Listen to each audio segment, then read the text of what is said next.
Nakakatakot na mga pangitain ang nakita ni Propeta Daniel, mga digmaan, mga kaharian na bumabagsak, at isang pangwakas na labanan na magaganap sa lupang banal. Ngayon, habang ang Israel ay napapaligiran ng mga bansa ng Hilaga at Timog, tila baga ang mga sinaunang propesiya ay unti-unting nagkakatotoo sa harap ng ating mga mata. Ang mga kaganapan sa Middle East ay hindi lamang mga simpleng tunggalian. Ito ay mga hakbang tungo sa isang mahalagang sandali na inihula na libu-libong taon na ang nakalipas. Ang mga sundalo, mga tangke, at mga misil na ngayon ay nagtitipon sa mga hangganan ng Israel ay eksaktong sumasalamin sa mga salita ni Daniel tungkol sa hari ng Hilaga at hari ng Timog na magtatagpo sa huling labanan. Nakikita mo ba ang mga palatandaan, ang mga alyansa ng mga bansa, ang pagtaas ng mga bagong kapangyarihan, ang pagbabago ng mundo? Lahat ng ito ay nakapaloob sa mahiwagang propesiya ni Daniel. At kung tama ang pagkaunawa natin sa mga sinaunang sulat na ito, ang mundo ay maaring nakatayo sa bingit ng isang kaganapan na magpapabago sa kasaysayan ng sangkatauhan. Hindi ito isang simpleng conspiracy theory. Ito ay isang malalim na pagsusuri ng mga banal na teksto na nagpapakita ng nakakagulat na pagkakatugma sa mga kaganapan ng kasalukuyan. Ang mga katotohanan ay nakapangingilabot at hindi mo maaaring balewalain ang mga ito. Paano mauunawaan ang mga hiwaga ng propesiya ni Daniel? Ano ang ibig sabihin nito para sa Israel, sa mundo at sa iyong sarili? At higit sa lahat, gaano nakalapit ang huling araw? Ang aklat ni Daniel ay isa sa pinakamahiwagang bahagi ng Biblia, isang dokumento na naglalaman ng mga propesiya na hanggang ngayon ay nagugulumihanan pa rin ang maraming eskolar. Sa ika-11 kabanata ni Daniel, may nakakabahala at detalyadong propesiya tungkol sa isang digmaan sa pagitan ng hari ng Hilaga at hari ng Timog. Isang labanan na maraming naniniwala na magaganap sa huling mga araw at may kinalaman sa Israel. Ngunit sino ba talaga ang mga karakter na ito? Bakit mahalaga ang kanilang tunggalian? At higit sa lahat, nakikita na ba natin ang mga unang palatandaan ng katuparan ng propesiya na ito sa ating panahon? Kung titingnan natin ang mga kaganapan sa Middle East ngayon, hindi maitatanggi na ang Israel ay nasa gitna ng pinakamapanganib na sitwasyon sa nakalipas na 10 taon. Sa Hilaga, ang banta ng Hezbollah at Iran. Sa Timog, ang Hamas at iba pang mga grupo. Ang propesiya ni Daniel ba ay nagsasabi sa atin kung paano ito magtatapos? Para maunawaan ang lalim ng propesiyang ito, kailangan nating balikan ang orihinal na konteksto ng aklat ni Daniel. Si Daniel ay isang Hudyong bihag sa Babylonia noong ika-6 na siglo bago ang kapanganakan ni Kristo. Ang kanyang aklat ay puno ng mga pangitain at propesiya, ngunit ang ika-11 kabanata ay natatangi dahil sa detalyadong paglalarawan nito ng mga digmaan at politikal na tunggalian na mangyayari pagkatapos ng kanyang panahon. Ang propesiya ay nagsimula sa paglalarawan ng mga hari ng Persia, pagkatapos ay lumipat sa pagbagsak ng imperyo ni Alexander the Great at ang paghahati-hati nito sa 4 na kaharian. Pagkatapos nito, ang propesiya ay nakatuon sa 2 pangunahing puwersa, ang hari ng Hilaga at ang hari ng Timog. Sa konteksto ng sinaunang mundo, ang hari ng Hilaga ay tumutukoy sa dinastiyang Seleucid na namuno sa Syria at karatig na mga rehiyon, habang ang hari ng Timog ay tumutukoy sa dinastiyang Ptolemaic ng Ehipto. Ang 2 kapangyarihang ito ay nagkasagupan ng ilang beses sa loob ng maraming siglo, at ang Israel, na nasa gitna ng kanilang mga teritoryo, ay madalas na naiipit sa kanilang mga labanan. Ngunit ang propesiya ay hindi nagtatapos sa sinaunang panahon. Maraming iskolar ang naniniwala na ang mga huling bahagi ng propesiya, lalo na mula sa bersikulo 35 hanggang sa wakas, ay tumutukoy sa mga kaganapan sa huling mga araw, ang panahon bago ang pagbabalik ni Kristo. Sa bersikulo 41, sinabi ni Daniel, papasukin din niya ang maluwalhating lupain at maraming bansa ang mabubuwal, ngunit ang mga ito ay makaliligtas sa kanyang kamay, Edom at Moab at ang pinuno ng mga anak ni Ammon. Ang maluwalhating lupain ay karaniwang itinuturing na Israel. Ang propesiya ay nagsasabi na ang hari ng Hilaga ay sasakupin ang Israel sa huling mga araw. Sino ang hari ng Hilaga sa modernong panahon? Maraming nagmumungkahi na ito ay maaaring tumutukoy sa isang koalisyon ng mga bansa sa hilaga ng Israel, posibleng pinamumunuan ng Russia o Turkey. Sa kabilang banda, ang hari ng Timog ay maaaring tumutukoy sa mga bansang Arabe sa timog ng Israel, o posibleng sa isang koalisyon ng mga bansa na sumasalungat sa hari ng hilaga. Ang ilang iskolar ay nagmumungkahi na ang Estados Unidos bilang isang pangunahing taga-suporta ng Israel ay maaaring may papel sa pagkakakilanlang ito. Ang nakakabahala sa propesiya ni Daniel ay ang paglalarawan nito ng isang malaking digmaan na magaganap sa Israel. Sa bersikulo 45, sinabi ni Daniel, "At itatatag niya ang mga tolda ng kaniyang palasyo sa pagitan ng mga dagat sa maluwalhating banal na bundok. Gayon may darating siya sa kaniyang wakas, at walang tutulong sa kaniya. Ang maluwalhating banal na bundok ay karaniwang itinuturing na tumutukoy sa Jerusalem, particular sa Mount Zion o Temple Mount. Ang propesiya ay nagsasabi na ang hari ng hilaga ay magtatatag ng kanyang presensya sa Jerusalem, ngunit sa huli ay matatalo." Ngayon, habang tinitingnan natin ang mga kaganapan sa Middle East, hindi maitatanggi na ang Israel ay nakaharap sa mga banta mula sa hilaga at timog. Sa hilaga, ang Hezbollah, na suportado ng Iran, ay may libu-libong rocket na nakatutok sa Israel. Sa timog, ang Hamas at iba pang mga grupo ay patuloy na nagbabanta sa seguridad ng Israel. Ang ginagawang pag-atake ng Israel sa Gaza bilang tugon sa mga pag-atake ng Hamas noong Oktubre 7, 2023 ay maaaring maging unang hakbang sa isang mas malaking konflikto na kasangkot ang mga puwersa sa hilaga at timog. Maraming eksperto ang nababahala na ang sitwasyon ay maaaring lumala at maging isang rehiyonal na digmaan. Ang propesiya ni Daniel ba ay nagsasabi sa atin na ang mga kaganapang ito ay magtutulak sa mundo patungo sa huling araw? Maraming mananampalataya ang naniniwala na ganoon nga. Ang pagsasama-sama ng mga puwersa laban sa Israel, ang pagtaas ng mga tensyon sa Middle East, at ang mga palatandaan ng posibleng nuklear na digmaan. Lahat ng ito ay tinutukoy sa iba't ibang bahagi ng Biblia bilang mga palatandaan ng huling araw. Ngunit bago tayo magpadala sa takot o pagkabahala, mahalagang tandaan na ang propesiya ay hindi laging literal. Maraming interpretasyon ang propesiya ni Daniel at maraming beses sa kasaysayan na ang mga tao ay naniwala na sila ay nasa huling mga araw, ngunit ang mga kaganapan ay hindi naganap ayon sa kanilang inaasahan. Gayunpaman, hindi natin maaring balewalain ang kapangyarihan at kahalagahan ng propesiya ni Daniel. Sa isang mundo na puno ng kaguluhan at kawalang katiyakan, ang mga salita ni Daniel ay nag-aalok ng perspektibo at pag-asa. Kahit na ang mundo ay mukhang nasa bingit ng digmaan, ang propesiya ay nagsasabi sa atin na sa huli, ang kasamaan ay matatalo at ang katotohanan ay mananaig.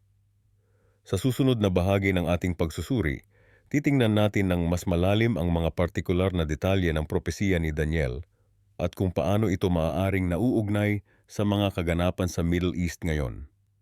Ano ang sinasabi ng propesiya tungkol sa papel ng Iran?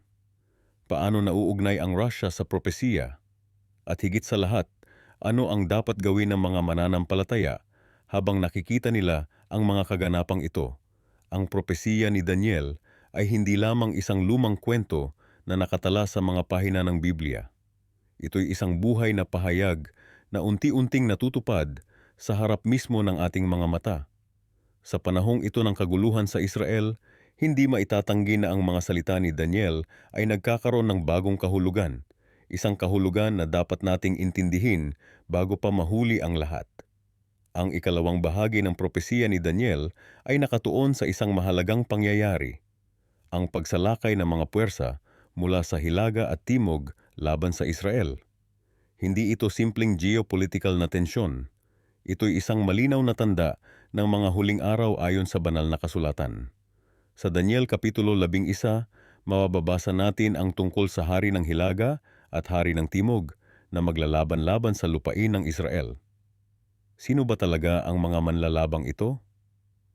Sa modernong konteksto, ang hilaga ay maaaring tumutukoy sa Russia, Iran, at ang kanilang mga kaalyado, habang ang timog naman ay maaaring tumutukoy sa mga bansa ng Arabian Peninsula at Africa. Mapapansin natin na sa kasalukuyang sitwasyon sa Middle East, ang Iran, na nasa hilaga ng Israel, ay patuloy na nagbabanta sa pagkawasak ng Jewish state. Samantala, ang mga bansa sa timog ay nagkakaroon din ng kani-kanilang posisyon patungkol sa Israel.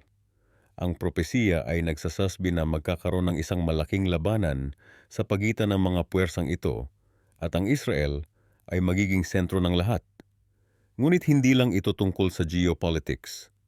May mas malalim na espiritual na implikasyon ang lahat ng ito.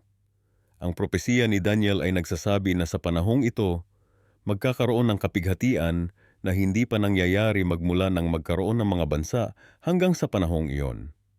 Isipin mo, kapatid, ang lebel ng kaguluhan na hindi pa naranasan ng sangkatauhan. Ang karamihan ng mga eksperto sa Biblia ay naniniwala na ang labanan na ito ay magpapahiwatig ng simula ng Great Tribulation, ang 7 taong kapighatian bago ang ikalawang pagdating ni Kristo. Sa panahong ito, ang Antikristo ay lilitaw at maghahari sa mundo. Pero bago iyon mangyari, kailangan muna nating makita ang mga tanda at ang pagsalakay ng hilaga at timog sa Israel ay isa sa pinakamahalagang tanda. Ang propesiya ay nagsasabi rin na sa gitna ng lahat ng kaguluhang ito, ang Diyos ay hindi pababayaan ang kanyang mga tao. Sa panahong iyon, si Miguel, ang dakilang prinsipe na tumatayo para sa mga anak ng iyong bayan, ay tatayo. Si Miguel, ang arkanghel, ay kumakatawan sa proteksyon ng Diyos para sa Israel at sa lahat ng mga naniniwala sa kanya. Pero may babala rin, marami ang maglalakbay paroot parito at ang kaalaman ay lalago. Sa panahong ito ng internet at mabilis na komunikasyon, nakikita natin ang literal na katuparan ng propesiyang ito. Ang impormasyon, maging tama o mali, ay kumakalat ng napakabilis. Kaya naman mahalagang maging maingat sa ating pinapaniwalaang impormasyon at laging ibalik ang ating pag-unawa sa salita ng Diyos. Ang propesiya ni Daniel ay nagbibigay rin ng timeline para sa mga pangyayaring ito. May nabanggit na isang panahon, mga panahon at kalahati ng panahon, o 3.5 taon. Ito ay tumutukoy sa kalahati ng Great Tribulation, kung saan ang Antikristo ay magpapakita ng kanyang tunay na kalikasan at magsisimulang usigin ang mga naniniwala sa Diyos. Ngayon, habang tinitingnan natin ang mga balita mula sa Middle East, hindi maitatangging maraming elemento ng propesiya ni Daniel ang nagsisimula ng magkatotoo. Ang tensyon sa pagitan ng Iran at Israel ay patuloy na tumataas. Ang Russia ay nagpapadala ng mga tropang militar sa Syria na nasa hilaga rin ng Israel. Ang mga bansa sa Arabian Peninsula ay nagkakaroon ng iba't ibang posisyon patungkol sa Israel. Ilan ay nagbubukas ng diplomatikong relasyon, habang ang iba naman ay nananatiling matigas ang paninindigan laban sa Jewish state. Ngunit hindi lamang ang mga pisikal na labanan ang dapat nating bantayan. Ang espiritual na labanan ay mas matindi pa. Ang propesiya ay nagsasabi na sa panahong ito, marami ang magiging malinis, magiging puti, at masusubukan, ngunit ang masasama ay patuloy na gagawa ng kasamaan. Sa madaling salita, magkakaroon ng malinaw na paghihiwalay sa pagitan ng mga tao, ang mga nagpapahalaga sa Diyos at ang mga nagre-rebelde laban sa Kanya. Bilang mga naniniwala, ano ang dapat nating gawin sa harap ng mga propesiyang ito? Una, kailangan nating maging mapagmatyag. Hindi tayo dapat matakot, ngunit kailangan nating maunawaan ang mga tanda ng panahon. Ikalawa, kailangan nating maging handa, hindi lamang sa pisikal na aspeto, kundi lalo na sa espiritual. Ang ating relasyon sa Diyos ang magiging pinakamahalagang bagay sa mga huling araw. Ikatlo, kailangan nating ibahagi ang mensaheng ito sa iba. Maraming tao ang hindi alam o hindi naiintindihan ang mga propesiyang ito. Bilang mga taong may kaalaman, may responsibilidad tayong ipaalam sa iba ang tungkol sa mga tanda ng panahon at ang kahalagahan ng pagtitiwala sa Diyos. Ang propesiya ni Daniel ay nagbibigay sa atin ng pag-asa sa gitna ng kaguluhan. Kahit na ang mundo ay tila nagugulo at ang mga bansa ay naglalaban-laban, Alam natin na ang Diyos ay may kontrol sa lahat. Ang mga pangyayaring ito ay hindi aksidente. Ang mga ito ay bahagi ng plano ng Diyos para sa sangkatauhan.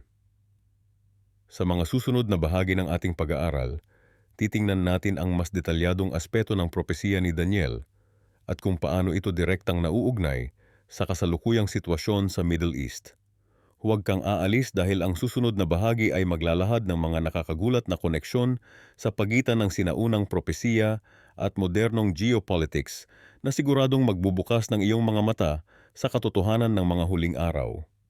Ngayon ating suriin ang isang napakahalagang bahagi ng propesiya ni Daniel. Sa aklat ni Daniel, makikita natin ang isang detalyadong paglalarawan ng digmaan sa pagitan ng hari ng Hilaga at hari ng Timog. Ito ay hindi lamang simpleng labanan na naganap noong unang panahon. Ito ay may malalim na kahulugan at koneksyon sa mga pangyayari sa kasalukuyan, lalo na sa bansang Israel. Ang propesiya ni Daniel ay nagpapakita ng isang pattern ng kasaysayan na umuulit. Ang pattern na ito ay nakakagulat dahil nakikita natin ang mga pangyayari ngayon na tila eksaktong tumutugma sa mga sinabi ni Daniel mahigit 2,000 taon na ang nakalipas. Ang hari ng Hilaga at hari ng Timog ay hindi lamang mga karakter sa isang kwento. Sila ay kumakatawan sa mga tunay na puwersa na nagbabanta sa kapayapaan ng Israel at ng buong Middle East. Sino ba talaga ang hari ng Hilaga? Maraming iskolar ang naniniwala na ito ay tumutukoy sa Syria noong sinaunang panahon. Ngunit sa modernong konteksto, marami ang nagsasabing ito ay maaaring tumukoy sa Russia o Iran o kahit sa isang alyansa ng mga bansa sa hilaga ng Israel.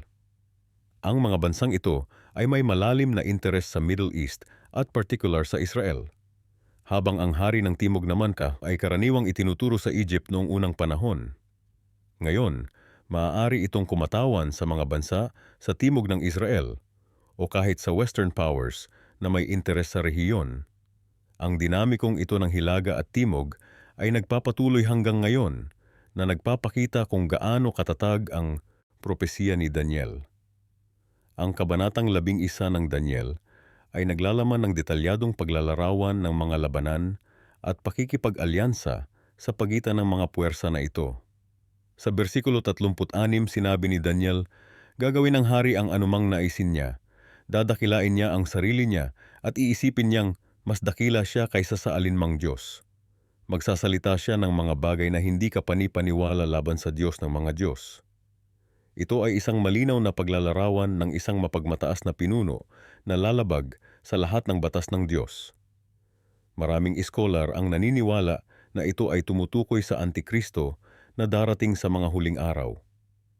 Ang pinuno na ito ay magtatangkang kontrolin ang Jerusalem, ang banal na lungsod, at magtatayo ng kanyang trono doon.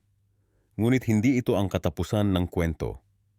Sa bersikulo 41, sinabi ni Daniel, sasalakayin din niya ang magandang lupain, Israel. Maraming bansa ang mapapabagsak, ngunit makakatakas sa kanyang kamay ang Edom, Moab, at ang mga pinuno ng Amon. Ito ay nagpapahiwatig na kahit na ang makapangyarihang pinuno na ito ay sasalakayin ng Israel, may ilang mga bansa na makakatakas sa kanyang pananakop. Ang mga pangyayaring ito ay hindi lamang nangyari noong unang panahon. Maraming iskolar ang naniniwala na ang mga ito ay magaganap muli sa mga huling araw bago ang pagbabalik ni Kristo. Ang pattern ng kasaysayan ay umuulit at ang propesiya ni Daniel ay nagbibigay sa atin ng blueprint para maintindihan ang mga pangyayari sa hinaharap. Ang nakakagulat ay kung paano ang mga pangyayari sa Middle East ngayon ay tila tumutugma sa mga sinabi ni Daniel. Ang Israel ay nasa gitna ng mga bansa na nagnanais na sirain ito. Ang mga tensyon sa pagitan ng Iran na maaaring kumatawan sa hari ng Hilaga at Saudi Arabia na maaaring kumatawan sa hari ng Timog ay patuloy na tumataas. Ang Russia ay may lumalaking presensya sa Syria na direktang nasa hilaga ng Israel. Ang lahat ng ito ay nagpapakita na ang propesiya ni Daniel ay hindi lamang isang sinaunang teksto. Ito ay isang buhay na dokumento na nagbibigay sa atin ng pananaw sa mga pangyayari sa hinaharap. Ang paglusob ng Hilaga at Timog sa Israel ay maaaring maging trigger para sa mas malaking digmaan, isang digmaang magdadala sa atin sa bingit ng Apocalypse. Ang propesiya ni Daniel ay nagpapaalala sa atin na ang kasaysayan ay hindi random. May pattern ito at ang pattern na ito ay inihayag sa atin sa pamamagitan ng salita ng Diyos. Habang nakikita natin ang mga pangyayari sa Middle East na tumutugma sa mga sinabi ni Daniel, hindi tayo dapat matakot. Sa halip, dapat tayong maging handa dahil alam natin na ang lahat ng ito ay bahagi ng plano ng Diyos.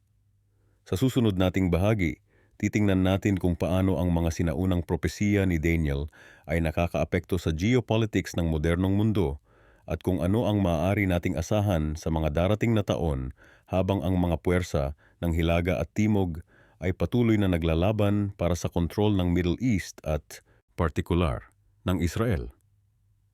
Ang digmaan sa pagitan ng Hilaga at Timog ay hindi lamang isang simpleng tunggalian ng dalawang puwersa. Ito ay isang malalim na propesiya na nagpapatunay kung gaano katiyak ang salita ng Diyos.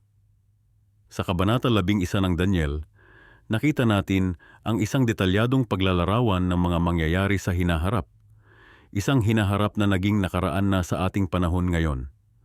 Ang propesiyang ito ay talagang kamangha-mangha dahil inilalarawan nito ang mga digmaan at tunggalian sa pagitan ng Ptolemaic Empire ng Ehipto, ang hari ng Timog, at ang Seleucid Empire ng Syria, ang hari ng Hilaga. Ang detalye ng mga pangyayaring ito ay napakahusay na inihayag, kaya't maraming iskolar ang naniniwala na ang aklat ni Daniel ay dapat na isinulat pagkatapos ng mga pangyayaring ito. Ngunit hindi nila nauunawaan na ang Diyos ay nasa labas ng ating limitadong pananaw sa panahon at nakikita niya ang hinaharap ng malinaw gaya ng nakikita natin ang nakaraan. Tingnan natin ang ilang mga detalye ng propesiyang ito. Sa Daniel Kabanata 11, talata 36, mababasa natin, "At gagawin ng hari ang ayon sa kaniyang kalooban, at siya'y magmamalaki at magmamataas sa kaniyang sarili ng higit sa bawat Diyos, at magsasalita ng mga kagilagilalas na bagay laban sa Diyos ng mga Diyos, at siya'y giginhawa hanggang sa matapos ang galit, sapagkat yaong ipinasya ay mangyayari." Ang bahaging ito ay tumutukoy kay Antiochus Epiphanes Softer, isang pinuno ng Seleucid Empire na nagdulot ng malaking kahirapan sa mga Hudyo. Noong 167 BC, ipinagbawal niya ang mga ritual ng mga Hudyo, ipinagbawal ang pagsunod sa Sabbath, at ipinagbawal ang pag-aari ng mga kopya ng Torah. Hindi lamang iyon, naglagay pa siya ng isang altar kay Zeus sa templo ng Jerusalem at nag-alay ng baboy dito, isang karumal-dumal na gawain para sa mga Hudyo. Ang mga aksyon ni Antiochus ay nagdulot ng pag-aalsa ng mga Hudyo sa ilalim ng pamumuno ng pamilyang Maccabi, na humantong sa pagpapanumbalik ng templo at ang pagdiriwang na kilala ngayon bilang Hanukkah. Ngunit ang propesiya ni Daniel ay hindi lamang tungkol sa nakaraan. Ito ay may mas malalim na kahulugan para sa hinaharap. Maraming iskolar ang naniniwala na si Antiochus ay isang tipo o isang simbolo ng darating na Antikristo. Ang mga katangian at gawain ni Antiochus, ang kanyang pagmamalaki, ang kanyang pag-uusig sa mga tao ng Diyos, ang kanyang paglapastangan sa templo, ay magkakaroon ng katuparan sa isang mas malawak at mas nakakabahala na paraan sa huling mga araw. Sa katunayan, si Jesus mismo ay tumukoy sa propesiya ni Daniel nang magsalita siya tungkol sa karumal-dumal na paninira na nakatayo sa banal na lugar bilang isang tanda ng huling mga araw. Mateo 24:15. Ito ay nagpapahiwatig na ang mga pangyayari na inilalarawan sa Daniel ay magkakaroon ng dalawang pagtupad, isa sa panahon ni Antiochus at isa pa sa hinaharap. Ang konsepto ng dalawang pagtupad ng propesiya ay hindi bago sa Biblia. Maraming propesiya ang may malapit at malayo na pagtupad. Isang pagtupad sa malapit na hinaharap ng propeta at isa pang pagtupad sa malayong hinaharap. Halimbawa, maraming propesiya tungkol sa unang pagdating ni Kristo na may mga elemento na hindi pa natutupad at malamang na matupad sa kanyang ikalawang pagdating. Ang propesiya ni Daniel tungkol sa Hilaga at Timog ay nagbibigay sa atin ng isang pattern o huwaran kung paano gumagawa ang Diyos sa kasaysayan. Ang mga digmaan at tunggalian sa pagitan ng mga kaharian ng mundo ay hindi lamang mga random na kaganapan. Ang mga ito ay bahagi ng isang mas malaking plano na inihayag ng Diyos sa pamamagitan ng kanyang mga propeta. Habang sinusuri natin ang mga kaganapan sa Middle East ngayon, hindi natin maiwasang makita ang mga paralelo sa propesiya ni Daniel. Ang mga tunggalian sa pagitan ng mga bansa, ang pag-uusig sa mga tao ng Diyos, ang pagnanais na kontrolin ang Jerusalem, lahat ng ito ay may resonansya sa sinaunang propesiya. Ang propesiya ni Daniel ay nagbibigay din sa atin ng pag-asa. Sa gitna ng kaguluhan at digmaan, ang Diyos ay nananatiling nasa kontrol. Ang kanyang mga layunin ay magaganap kahit na sa gitna ng pinakamadilim na panahon. At sa huli, ang kanyang kaharian ay itatayo, isang kaharian na hindi kailanman mawawasak. Kaya habang pinapanood natin ang mga kaganapan sa mundo, lalo na sa Middle East, alalahanin natin na ang mga ito ay hindi nagtataglay ng huling salita. Ang huling salita ay pag-aari ng Diyos at siya ay gumagawa tungo sa isang pangwakas na resolusyon na magdadala ng kapayapaan at katarungan sa mundo. Ang tunggalian sa pagitan ng Hilaga at Timog sa propesiya ni Daniel ay isang paalala na ang kasaysayan ay hindi isang serye ng mga random na kaganapan. Ito ay isang kwento na may isang manunulat at siya ay gumagawa tungo sa isang maningning na konklusyon. Sa gitna ng kaguluhan ng ating mundo, maaari tayong magkaroon ng pag-asa dahil alam natin na ang Diyos ay nasa kontrol at ang kanyang mga layunin ay tiyak na magaganap. Ang propesiya ni Daniel ay nagbibigay sa atin ng isang malalim na pananaw tungkol sa hinaharap ng Israel at ang papel nito sa mga huling araw. Kapag pinag-uusapan natin ang tungkol sa Hilaga at Timog na lulusob sa Israel, hindi ito simpleng geopolitical conflict lamang. Ito ay bahagi ng isang mas malaking plano na inihayag sa aklat ni Daniel. Sa Daniel Kabanata 11, partikular sa bersikulo 41 hanggang 45, mababasa natin ang tungkol sa hari ng Hilaga at hari ng Timog na magkakaroon ng malaking papel sa huling araw.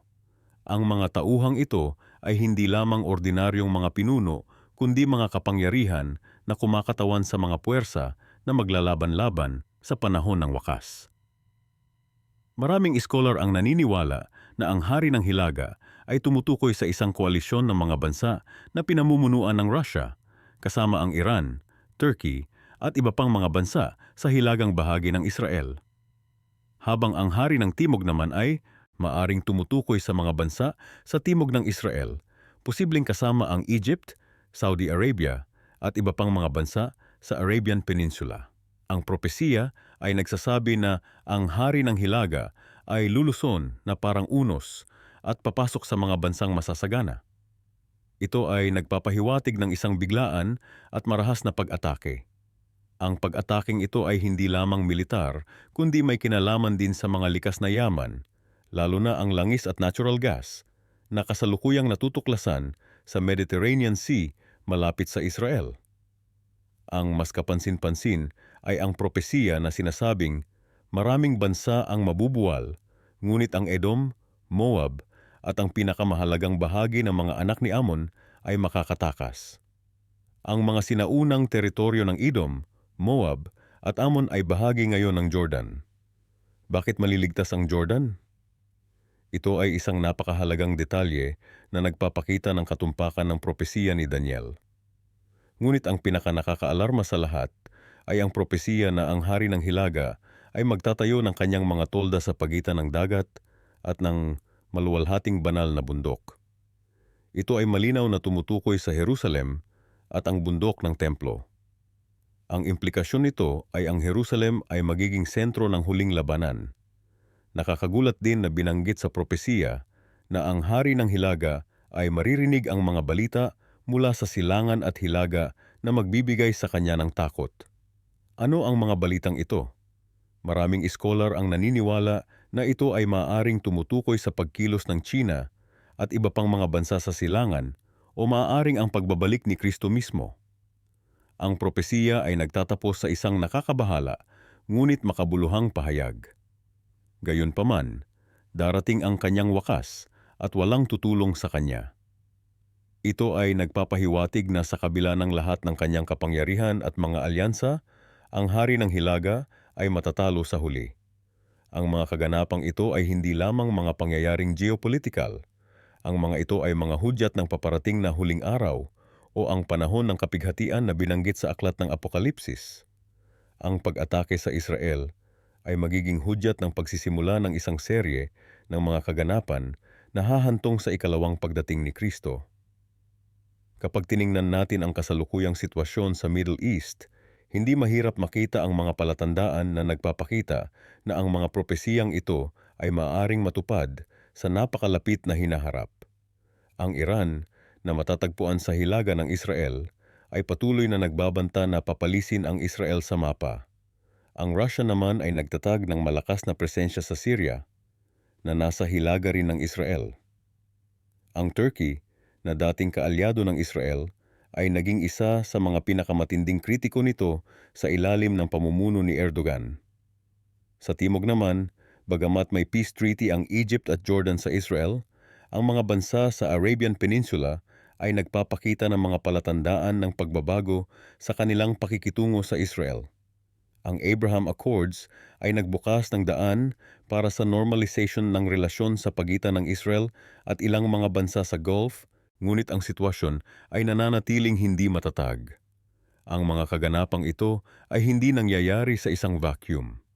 Ang mga ito ay bahagi ng isang mas malaking plano na inihayag sa propesiya ni Daniel, halos 2,500 taon na ang nakalilipas. Ang katumpakan ng mga detalye sa propesiya ay nagpapakita na ito ay hindi lamang isang pangkaraniwang political analysis, kundi isang divine revelation. Kaya kapag nakikita natin ang mga tensyon sa pagitan ng Israel at ng mga bansa sa hilaga at timog nito, hindi tayo dapat magulat. Ito ay bahagi ng isang mas malaking plano na inihayag sa propesiya. Ang tanong ay hindi kung mangyayari ang mga ito, kundi kailan. Ang huling labanan sa pagitan ng hari ng hilaga at hari ng timog ay magiging isang kagilag-gilalas na kaganapan na hindi lamang magpapabago sa buong Middle East, kundi magdadala rin sa mundo sa bingit ng pagkawasak. Isipin mo ang lakas ng dalawang malalaking hukbo na naghaharap sa isa't isa, mga makabagong sandata na umuugong sa alapaap, at sa gitna ng lahat ng ito ay ang Israel, ang lupain na pinili ng Diyos. Sa Daniel 11:40, malinaw na sinasabi, sa panahon ng wakas, ang hari ng timog ay makikipagbakbakan sa kanya, at ang hari ng hilaga ay lulusob sa kanya na may mga karwahe, mga ngaangabayo at maraming barko. Papasok siya sa mga lupain, aapaw at dadaan. Hindi ba't nakakamangha na ang propesiyang ito, na isinulat halos 2,500 taon na ang nakalilipas, ay tila eksaktong naglalarawan sa mga kaganapan na nakikita natin ngayon? Sino ba talaga ang hari ng hilaga at hari ng timog sa modernong panahon? Maraming iskolar ang naniniwala na ang hari ng hilaga ay tumutukoy sa Russia, na nasa hilaga ng Israel, at posibleng kasama ang mga kaalyado nito tulad ng Iran, Syria, at iba pang mga bansa sa rehiyon. Ang hari ng timog naman, ayon sa maraming eksperto, ay maaaring tumutukoy sa Estados Unidos at mga kaalyado nito sa kanluran, kasama ang ilang mga bansa sa Middle East na tradisyonal na kalaban ng Russia. Pero isipin mo ito, ang propesiya ay hindi lamang tungkol sa mga bansa at kanilang mga teritoryo. Ito ay tungkol sa mga ideolohiya, mga sistema ng paniniwala, at ang walang hanggang labanan sa pagitan ng mabuti at masama. Ang hari ng hilaga, sa maraming interpretasyon, ay kumakatawan sa mga puwersa na kontra sa Diyos, mga sistemang totalitarian, mga ideolohiyang ateista, at mga rehimeng sumasalungat sa kalayaan at karapatang pantao. Sa kabilang banda, ang hari ng timog ay maaaring kumakatawan sa mga demokratikong puwersa, mga bansang sumusunod sa Judeo-Christian na mga prinsipyo, at mga sistemang nagtataguyod ng kalayaan at dignidad ng bawat tao. Ngunit tandaan, walang perpektong sistema sa mundong ito, at ang bawat bansa ay may sariling mga kasalanan at pagkukulang. Ang nakakagulat ay kung paano nagaganap ang mga kaganapang ito sa harap mismo ng ating mga mata. Tingnan mo ang mga nangyayari sa Syria, sa Iran, sa Ukraine, at sa iba pang mga lugar sa mundo. Hindi. Ba't nakikita natin ang mga bansa sa hilaga, lalo na ang Russia at mga kaalyado nito, na nagpapalawak ng kanilang impluensya at kapangyarihan? Hindi ba't nakikita natin ang Estados Unidos at mga kaalyado nito sa kanluran na nagtatangkang pigilan ang paglakas ng mga puwersang ito? At sa gitna ng lahat ng ito ay ang Israel, ang maliit na bansa na palaging nasa sentro ng mga pandaigdigang kaganapan. Bakit kaya? Dahil ang Israel ay hindi lamang isang bansa. Ito ay isang tanda, isang simbolo ng pangako ng Diyos sa kanyang bayan. At kahit na ang mundo ay nagbabago, ang mga pangako ng Diyos ay nananatiling matatag. Ngayon, ano ang ibig sabihin ng lulusob sa kontekstong ito? Sa orihinal na Hebreo, ang salitang ginamit ay saar, na nagpapahiwatig ng isang malakas at marahas na pag-atake. Ito ay hindi lamang isang simpleng paglusob. Ito ay isang pagbaha, isang dilubyo ng puwersa at kapangyarihan. Ang hari ng hilaga ay hindi lamang papasok sa mga lupain. Aapaw siya, dadaluyan niya ang mga ito, at walang makakapigil sa kanya. At paano ito mangyayari? Ayon sa propesiya, ang hari ng hilaga ay gagamit ng mga karwahe, mga ngabayo, at maraming barko. Sa modernong panahon, maaari nating ipakahulugan ito bilang mga tangke, mga eroplano, mga drone, at mga barko ng hukbong dagat. Ang Russia, halimbawa, ay kilala sa kanilang malakas na hukbong dagat at maunlad na teknolohiyang militar. Ang Iran naman ay patuloy na nagpapalakas ng kanilang mga puwersang armado, lalo na ang kanilang programa sa missile. Pero hindi lamang ito tungkol sa pisikal na digmaan. Sa ating digital na panahon, ang labanan ay nagaganap din sa cyberspace, sa ekonomiya, at sa larangan ng impormasyon. Ang paglusob ay maaaring mangyari sa pamamagitan ng cyber attacks, economic sanctions, o propaganda. At hindi ba't nakikita natin ang lahat ng ito ngayon? Ang pinakamahalaga sa lahat ng ito ay ang kahalagahan ng Israel. Bakit ang maliit na bansang ito ang palaging nasa gitna ng mga pandaigdigang kaganapan? Bakit ang lupain na ito, na mas maliit pa kaysa sa ilang mga estado sa Estados Unidos, ay palaging nasa balita? Dahil ang Israel ay hindi lamang isang bansa. Ito ay isang tanda ng katapatan ng Diyos sa kanyang mga pangako. Kaya kapag nakikita natin ang mga kaganapan sa Middle East, lalo na ang mga nagaganap sa paligid ng Israel, dapat tayong maging mapagbantay. Hindi lamang ito mga political o military na kaganapan. Ito ay mga kaganapan na may espiritual na kahalagahan. Ito ay mga palatandaan na ang propesiya ay nagaganap sa harap mismo ng ating mga mata. At ano ang dapat nating gawin? Dapat tayong maging handa. Hindi lamang pisikal na paghahanda, kundi lalo na ang espiritual na paghahanda. Dahil kung ang propesiya ay nagaganap, malapit na ang pagbabalik ni Kristo.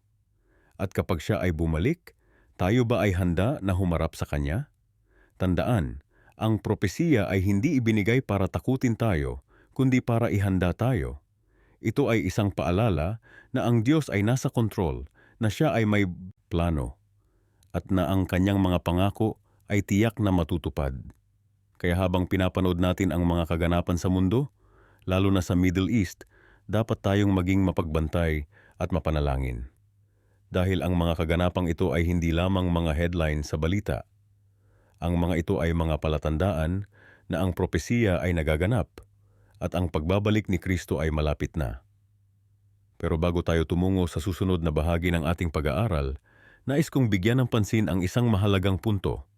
Ang propesiya ay hindi ibinigay para sa ating kuryosidad, kundi para sa ating paghahanda. Hindi ito para sa ating entertainment, kundi para sa ating edukasyon. At ang tunay na layunin nito ay hindi para malaman natin kung kailan eksaktong mangyayari ang mga bagay-bagay, kundi para malaman natin kung paano mabuhay sa gitna ng mga kaganapang ito. Ang propesiya ni Daniel ay hindi lamang isang ordinaryong teksto sa Biblia. Ito ay isang detalyadong mapa ng hinaharap na malinaw na naglalarawan kung paano magwawakas ang kasalukuyang mundo. Nakakagulat kung gaano katumpak ang mga sinaunang salita ni Daniel sa mga pangyayari ngayon, lalo na sa gitna ng krisis sa Middle East.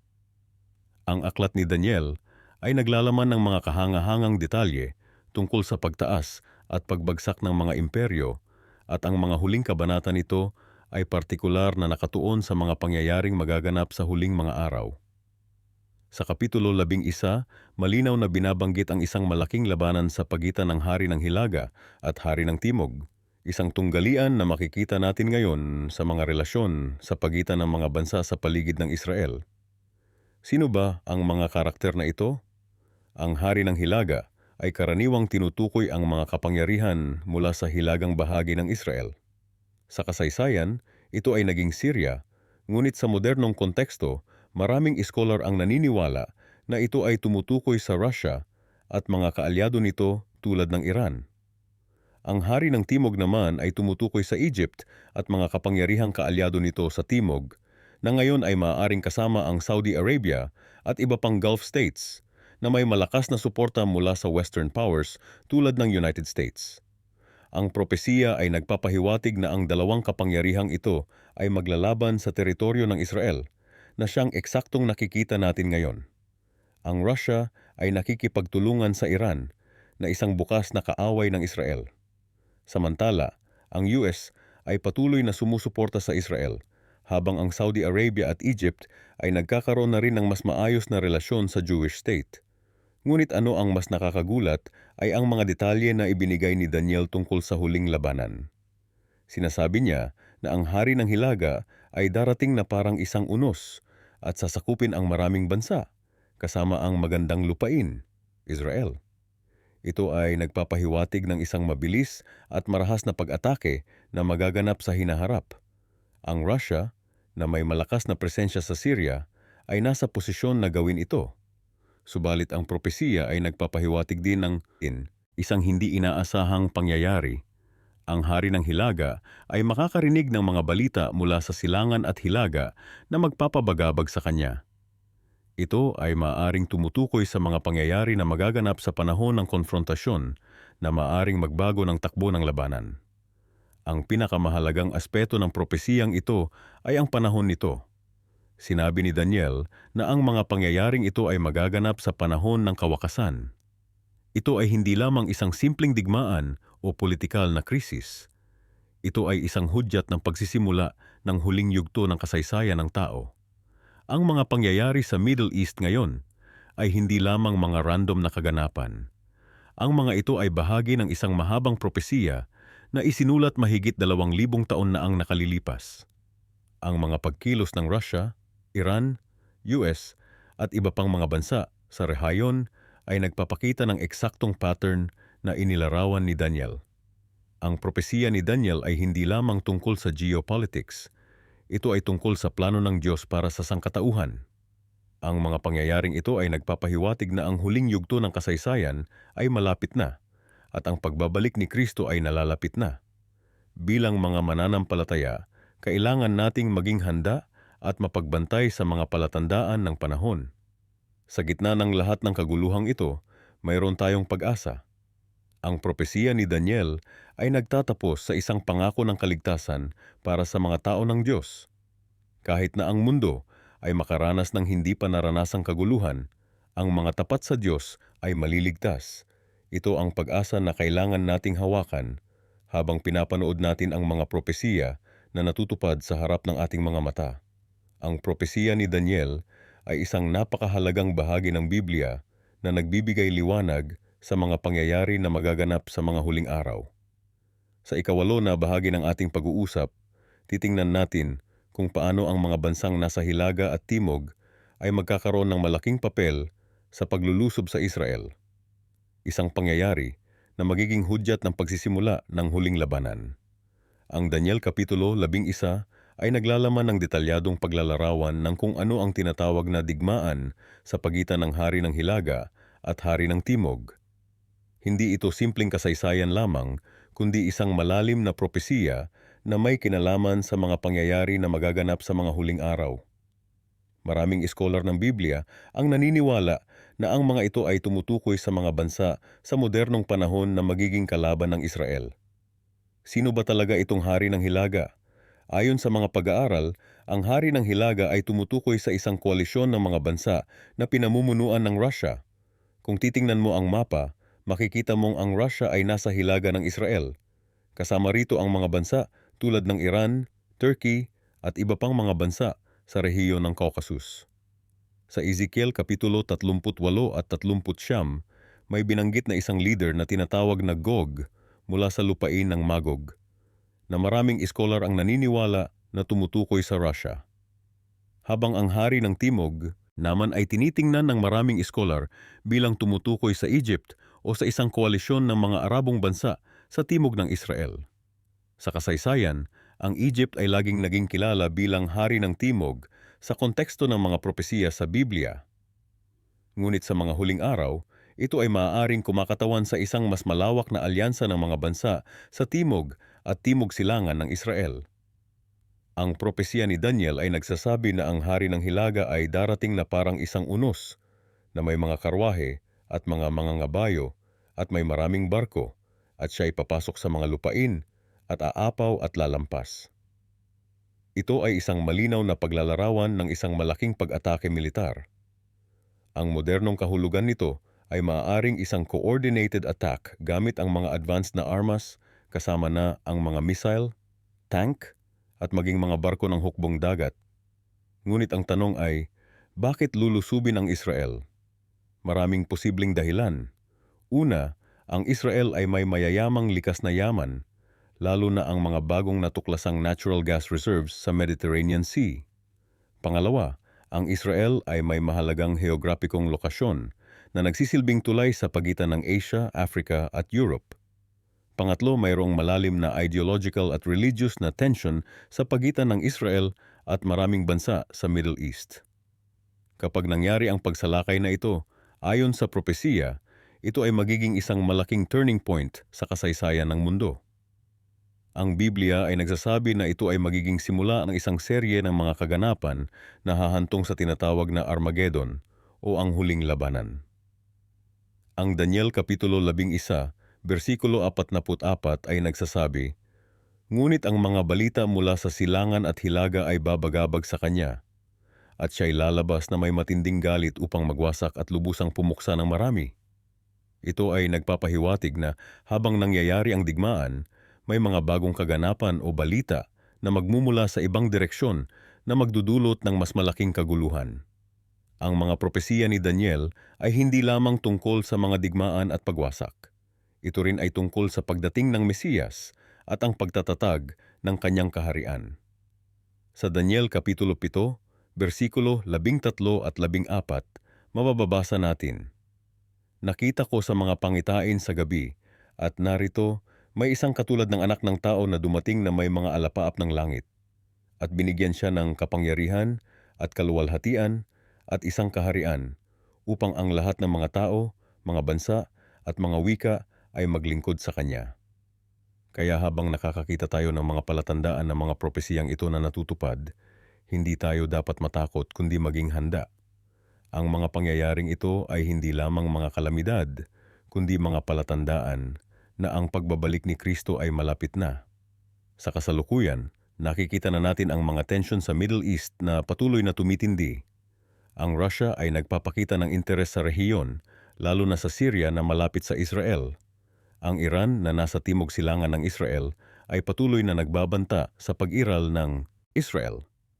Ang Turkey, na dating kaalyado ng Israel, ay nagbago na ng posisyon at naging mas hostile. Ang mga pangyayaring ito ay hindi aksidente. Ang mga ito ay bahagi ng isang malaking plano na inihayag sa atin sa pamamagitan ng mga propesiya sa Biblia. Ang tanong ay hindi kung mangyayari ang mga ito, kundi kailan. Bilang mga mananampalataya, ano ang dapat nating gawin sa harap ng mga propesiyang ito? Una, dapat tayong maging mapagbantay. Si Jesus mismo ay nagbabala sa atin na bantayan ang mga palatandaan ng panahon. Pangalawa, dapat tayong maging handa. Hindi lamang pisikal na paghahanda, kundi higit sa lahat, espiritual na paghahanda. Pangatlo, dapat tayong magpatuloy sa pagbabahagi ng mabuting balita ng kaligtasan sa lahat ng tao. Ang propesiya ni Daniel tungkol sa pagsalakay ng hilaga at timog sa Israel ay hindi lamang isang babala tungkol sa isang darating na digmaan, kundi isang paalala rin na ang Diyos ay nasa kontrol ng kasaysayan. Wala sa mga pangyayaring ito ang magaganap nang hindi niya pinahihintulutan. At sa huli, ang kanyang plano ng pagtubos ay magtatagumpay. Nakakaalarma ang mga nangyayari ngayon sa Israel at sa gitnang silangan. Ang mga kaganapan ay nagpapatunay na ang propesiya ni Daniel ay unti-unting natutupad sa harap mismo ng ating mga mata. Noong unang panahon, ang hilaga at timog na binanggit sa aklat ni Daniel ay tumutukoy sa mga kaharian ng Ptolemaic at Seleucid. Ngunit sa modernong konteksto, maaaring ito ay tumutukoy sa mga bansa sa hilaga at timog ng Israel. Sino ba ang nasa hilaga ng Israel? Nariyan ang Syria, Lebanon, at ang pinakamalaking banta, ang Russia, na may malakas na impluensya sa rehiyon. Sa timog naman, makikita natin ang Egypt at Saudi Arabia. Ang mga bansang ito ay may mahalagang papel sa propesiya ni Daniel, lalo na sa kabanatang 11 kung saan detalyadong inilarawan ang digmaan sa pagitan ng hari ng hilaga at hari ng timog. Ang propesiya ay nagsasaad, sa panahon ng katapusan, ang hari ng timog ay sasalakay sa kanya, at ang hari ng hilaga ay lulusob laban sa kanya na may mga karwahe, mga ngabayo, at maraming barko. Papasok siya sa mga lupain, aapaw, at lalampas. Ito'y napakalinaw na paglalarawan ng isang malawakang militar na opensiba.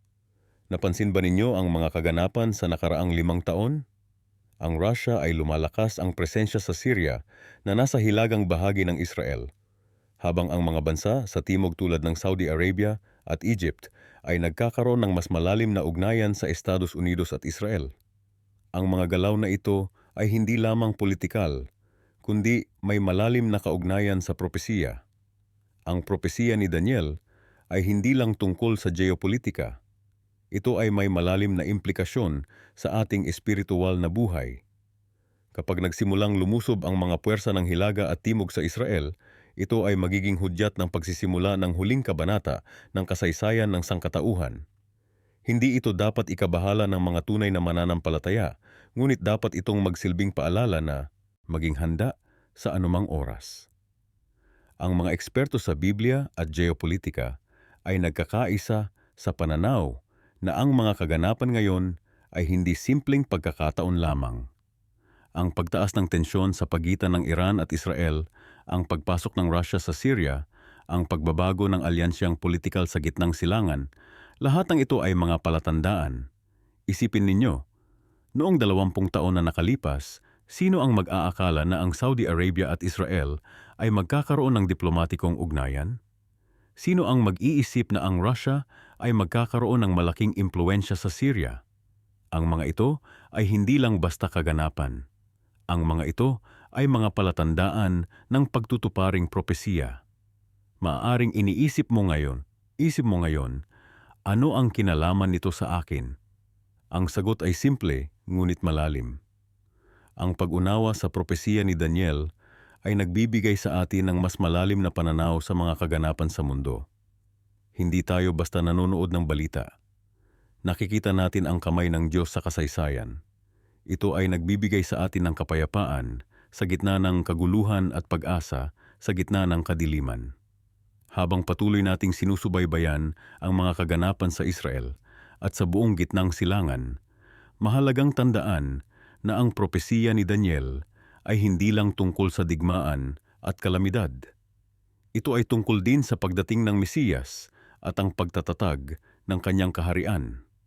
Sa gitna ng kaguluhan, may pag-asa. Sa gitna ng kadiliman, may liwanag. Ang propesiya ni Daniel ay nagtatapos sa pangako. Sa panahong iyon, si Miguel, ang dakilang prinsipe na nagtatanggol sa iyong mga kababayan, ay tatayo. Magkakaroon ng panahon ng kaguluhan na hindi pa nangyayari mula nang magkaroon ng bansa hanggang sa panahong iyon. Ngunit sa panahong iyon, ang iyong mga kababayan, bawat isa na ang pangalan ay nakasulat sa aklat, ay maliligtas. Ang propesiya ni Daniel ay nagbibigay sa atin ng isang malalim na pananaw sa mga huling araw, lalo na tungkol sa digmaan sa pagitan ng Hari ng Hilaga at Hari ng Timog. Sa Daniel Kabanata 11, mababasa natin ang isang detalyadong paglalarawan ng mga digmaang ito na magaganap bago ang pagbabalik ni Kristo. Sa kasaysayan, ang Hari ng Hilaga ay tumutukoy sa imperyo ng Seleucid na matatagpuan sa hilagang bahagi ng Israel, habang ang Hari ng Timog ay tumutukoy sa imperyo ng Ptolemaic na nasa Timog. Ngunit kapag tiningnan natin ang propesiya para sa huling araw, ang mga karakter na ito ay kumakatawan sa mga modernong bansa na magkakaroon ng malaking papel sa huling yugto ng kasaysayan ng mundo. Maraming iskolar ang naniniwala na ang Hari ng Hilaga sa huling araw ay maaaring tumukoy sa Russia o isang koalisyon ng mga bansang nasa hilaga ng Israel. Ito ay dahil sa mga pahiwatig sa Ezekiel Kabanata 38 at 39 na nagsasalita tungkol sa isang puwersa mula sa kaduluduluhang hilaga na lulusob sa Israel. Ang ilan ay nagsasabing ito ay maaaring kasama ang mga bansa tulad ng Russia, Turkey, Iran, at iba pang mga bansa sa rehiyon. Sa kabilang banda, ang Hari ng Timog ay maaaring tumukoy sa Egypt o isang koalisyon ng mga bansang Arabe o maaaring ang Estados Unidos at kanilang mga kaalyado. Ang ilang mga scholar ay nagsasabing ang digmaan sa pagitan ng Hilaga at Timog ay maaaring kumatawan sa isang malaking digmaan sa pagitan ng Russia at Estados Unidos na magaganap sa huling araw. Ano ang sinasabi ng propesiya ni Daniel tungkol sa digmaang ito? Sa Daniel 11:40, mababasa natin, sa panahon ng kawakasan ay makikipaglaban sa kanya ang Hari ng Timog, at ang Hari ng Hilaga ay sasalakay sa kanya na parang ipoy-po, na may mga karwahe, at may mga mangangabayo, at may maraming mga sasakyan, at siya'y papasok sa mga lupain, at aapaw, at daraan. Ang talatang ito ay nagsasabing, sa panahon ng kawakasan, ang Hari ng Timog ay makikipaglaban o susugod laban sa Hari ng Hilaga. Bilang tugon, ang Hari ng Hilaga ay sasalakay o lulusob na parang ipo-ipo na may malaking puwersa militar. Ang paglalarawan ng mga karwahe, mga mangangabayo at maraming mga sasakyan ay tumutukoy sa isang malaking puwersa militar na gagamitin ng Hari ng Hilaga. Ang propesiya ay nagpapatuloy sa Daniel 11:41-43 na nagsasabing ang Hari ng Hilaga ay papasok sa maluwalhating lupain, Israel, at maraming bansa ang bubuwal. Ngunit ang Edom, Moab, at ang mga pinuno ng Ammon, mga rehayon sa kasalukuyang Jordan, ay makakatakas. Ang Hari ng Hilaga ay magkakaroon din ng kontrol sa Egypt at sa mga kayamanan nito, at ang Libya at Ethiopia ay susunod sa kaniyang mga hakbang. Ito ay isang nakakabahala na larawan. Ang propesiya ay nagsasabing ang Israel ay magiging sentro ng digmaang ito sa pagitan ng Hari ng Hilaga at Hari ng Timog. Ang Hari ng Hilaga ay lulusob sa Israel at maraming bansa sa rehiyon ang magiging bahagi ng digmaan. Ngunit ang mas nakakabahala pa ay ang susunod na bahagi ng propesiya. Sa Daniel 11:44-45, mababasa natin, ngunit ang mga balita mula sa silangan at mula sa hilaga ay gagambala sa kanya, at siya'y lalabas na may malaking galit upang magwasak at ganap na pumuksa ng marami. At kaniyang itatayo ang mga tolda ng kaniyang palasyo sa pagitan ng mga dagat at ng maluwalhating banal na bundok. Gayon may darating siya sa kaniyang wakas at walang tutulong sa kanya. Ang mga talatang ito ay nagsasabing habang ang Hari ng Hilaga ay nasa Israel, siya ay makatatanggap ng mga nakakabahala na balita mula sa silangan at hilaga. Ito ay magiging dahilan upang siya ay lumabas na may malaking galit upang magwasak at ganap na pumuksa ng marami. Ang Hari ng Hilaga ay itatayo ang mga tolda ng kaniyang palasyo sa pagitan ng Mediteraneo at ng bundok ng templo sa Jerusalem. Ngunit sa huli, siya ay darating sa kaniyang wakas at walang tutulong sa kanya.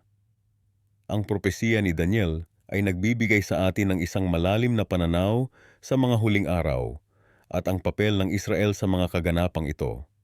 Ito ay nagpapakita na ang Israel ay magiging sentro ng isang malaking digmaan sa pagitan ng Hari ng Hilaga at Hari ng Timog, at ang digmaang Ito ay magiging bahagi ng mga kaganapan na hahantong sa pagbabalik ni Kristo. Ngunit ano ang ibig sabihin nito para sa atin ngayon? Ano ang mga palatandaan na dapat nating bantayan? At paano tayo dapat maghanda para sa mga kaganapang ito? Ang unang palatandaan na dapat nating bantayan ay ang pagbuo ng mga alyansa at koalisyon sa rehiyon. Ang Russia ay nagtatayo ng mga malakas na relasyon sa mga bansa tulad ng Iran, Syria at Turkey. Ang Estados Unidos naman ay may matibay na alyansa sa Israel at Saudi Arabia. Ang mga alyansan ito ay maaaring magbigay ng indikasyon kung sino ang magiging hari ng Hilaga at hari ng Timog sa huling araw. Ang pangalawang palatandaan ay ang pagtaas ng mga tensyon sa rehiyon. Ang mga kaganapan sa Syria, Iran, at ang patuloy na kontrahan sa pagitan ng Israel at mga bansang Arabe ay maaaring maging bahagi ng mga kaganapan na hahantong sa digmaan na inilarawan sa Daniel 11. Ang pangatlong palatandaan ay ang pagtaas ng Russia bilang isang pangunahing puwersa sa rehiyon. Sa nakalipas na ilang taon, ang Russia ay naging mas aktibo sa Middle East, lalo na sa Syria. Ang kanilang presensya sa rehiyon ay maaaring maging bahagi ng pagtugon sa propesiya ni Daniel. Ang ikaapat na palatandaan ay ang patuloy na pagkakainteres ng mundo sa Israel. Ang propesiya ni Daniel ay nagsasasabing ang Israel ay magiging sentro ng digmaan sa pagitan ng hari ng Hilaga at hari ng Timog. Ang patuloy na pagkakainteres ng mundo sa Israel at ang patuloy na tensyon sa rehiyon ay maaaring maging indication na ang mga kaganapang ito ay malapit nang matupad. Bilang mga mananampalataya, ano ang dapat nating gawin habang nakikita natin ang mga palatandaang ito? Una, dapat tayong maging mapagbantay. Si Jesus ay nagsabi sa atin na maging mapagbantay at handa para sa kanyang pagbabalik. Pangalawa, dapat tayong maging matatag sa ating pananampalataya. Sa gitna ng mga kaganapang ito, ang ating pananampalataya kay Kristo ang magbibigay sa atin ng kapayapaan at katiyakan. Pangatlo, dapat tayong magpatuloy sa pagbabahagi ng Ebanghelyo. Habang ang mga kaganapang ito ay nagpapakita na ang pagbabalik ni Kristo ay malapit na, dapat nating ibahagi ang mabuting balita ng kaligtasan sa lahat ng ating makakausap. Kung nag-e-enjoy ka sa video na ito at gusto mo pang matuto tungkol sa propesiya ni Daniel, huwag kalimutang mag-like, mag-subscribe at i-share ang video na ito sa iyong mga kaibigan at pamilya. Mahalaga ang iyong suporta para maipalaganap natin ang kaalaman tungkol sa mga propesiyang ito at tulungan ang iba na maging handa para sa pagbabalik ni Kristo.